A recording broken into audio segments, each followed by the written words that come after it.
Hello again everyone, and I've had a few requests to cover the lens I have in front of me today. The new Tamron 10-24mm f3.5 to 4.5 VC HLD. I'd like to thank Tamron's UK distributor, Intro 2020, for lending me this lens for testing for a week or so, although as usual, this is a totally independent review. It's for APS-C digital SLR cameras, and in the USA it costs $500, but the UK price is currently over £500. Let's hope that UK price comes down soon. It's a welcome replacement to its 10-24mm Tamron predecessor, a lens I tested out a while ago now, which has a great zoom range, but slightly dated optics and a very dated autofocus system. This new lens adds a much quieter and more modern autofocus system, image stabilization, which is always a nice feature, and it's meant to have much improved image quality. Well, we'll see about that soon. That 10-24mm zoom range is lovely on an APS-C camera, the full frame equivalent of about 16-38mm, so that's a nice ultra wide angle, zooming into a handy standard wide angle. Very versatile and useful. The lens's maximum aperture of f3.5 to 4.5 is not bad either, giving some possibility for slight background separation when shooting close up, and in conjunction with a new image stabilization, it's not hard to shoot indoors or in low light. As I said before, it's designed for APS-C digital SLR cameras. You can also use an adapter to mount it onto a mirrorless camera like Canon's EOS M series. And also, you can physically mount it onto a full frame camera if you really want to, although that wasn't Tamron's intention. Here's some video footage of the zoom range on my Canon 6D.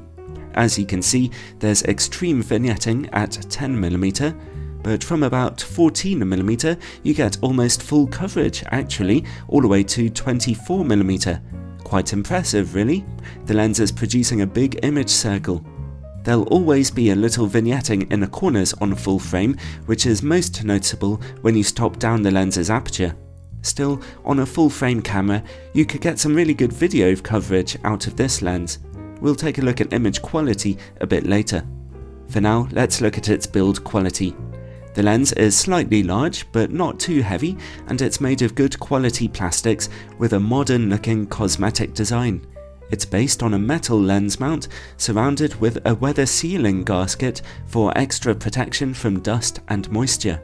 It has switches for image stabilization and autofocus. The image stabilization is pretty good, as usual for a Tamron lens. Here's some footage taken when zoomed into 24mm on a windy day without stabilization, and now with stabilization turned on. As you can see, it's doing a great job holding the image still for smoother video work and sharper pictures in low light. At the top of the lens is the zoom ring, which is rubberized and turns very smoothly and evenly throughout the zoom range. The focus ring is made of plastic and doesn't feel so smooth to turn in use. However, it turns quite a long distance, making it very precise, and you can adjust focus even when the lens is switched to autofocus, a big improvement from its predecessor. The autofocus motor uses Tamron's new HLD autofocus system, which stands for High-Low Torque Modulated Drive Motor. We'll just call it HLD. It's fairly quiet, emitting a low whirring sound, but it's not very fast. Then again, that's hardly necessary on such a wide-angle lens. When shooting video, you'll be able to hear the autofocus motor in action. However, the autofocus is very accurate. The lens comes with a well-designed hood and the usual front and rear lens caps, and the filter size is 77mm. And, well, that's about it. The build quality of the lens is nice and easy to use, and it's great to see image stabilization and a decent, modern autofocus system, even if it's not very fast. Alright, now onto image quality. I'll be putting the lens for its paces on a 24MP APS-C camera, my little Canon EOS M3. At 10mm and f3.5, the lens is quite sharp in the middle of the image. Colours are neutral, contrast is just okay. Over in the corners, the lens is also decently sharp, although obviously there is quite some colour fringing there. Stop the lens down to f5.6 for very sharp image quality in those corners and fantastic sharpness back in the middle. The lens stays this sharp all the way down to f11, where diffraction is kicking in and that edge of sharpness is eroding. So really that's a great start for the lens at 10mm, although you might want to use an editing program to reduce that colour fringing in the corners. Let's zoom in part way to 15mm. Now the maximum aperture is f4.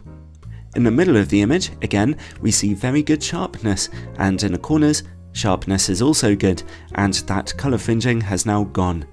Stop down to f5.6 or f8 for some small improvements in sharpness across the image frame. And finally, 24mm.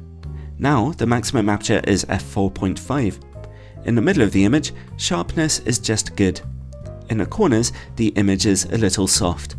At f5.6, there's a small improvement in sharpness there and back in the middle. At f8, there's another improvement in the corners, and at f11, resolution there is pretty good. So, on the APS-C format for which it is intended, the new Tamron 10-24mm performs quite well, I think, especially considering how demanding a 24MP sensor really is. At wider angles, it's good and sharp, although you might come across some colour fringing. When you zoom in though, you'll want to stop down the aperture a little for best results. And now, just out of curiosity, let's see how the lens performs on a full frame camera, my 20MP Canon 6D. I've set it to 15mm here, which is pretty much the widest angle where you get virtually full coverage. At f4, the lens is bitingly sharp in the middle of the image. Over in the corners though, there's no image quality to speak of. It's the same situation at f5.6 and f8. Well, like I say, the lens isn't intended for full frame cameras anyway. It'll be best to leave this one for APS-C camera owners. Let's look now at distortion and vignetting on an APS-C camera. At 10mm and f3.5, we see some gentle vignetting, which is reduced to nothing notable at f5.6 and f8. But there's some quite strong barrel distortion at 10mm in the edges of the image frame. Zoom in to 15mm and the image straightens out quite nicely. At 24mm, we see a little gentle pincushion distortion now and more noticeable vignetting at f4.5. Stop down to f5.6 or f8 and that vignetting is reduced, leaving you with brighter corners. Overall, it's a bit of an average performance here. The lens can focus down to about 22cm, impressively close for some dramatic images. The good news is that close-up image quality is just as good as at normal distances. Even with the aperture wide open, close-up images are decently sharp. Let's see now how the lens works against bright light. Contrast levels remain fine, and there's not too much flaring on display, a few artifacts here and there. I've seen a lot worse than this before. And finally, bokeh. As I've mentioned already, if you get close to your subject, then you can draw out some out-of-focus backgrounds with this lens. The quality of its bokeh is reasonably smooth. Good to see on a wide-angle lens. Overall, the new Tamron 10-24mm f3.5 to 4.5 VC pulls off a good trick. It offers a very good wide-angle zoom range, a good maximum aperture, and decent image quality all at the same time, making it both a fun and a useful lens to use. It's not perfect, and perhaps it's a little overpriced at the moment, but it's certainly a huge improvement over its predecessor, and it's also probably one of the best ultra-wide-angle zoom lenses currently out there for APS-C cameras. So naturally, it definitely comes recommended.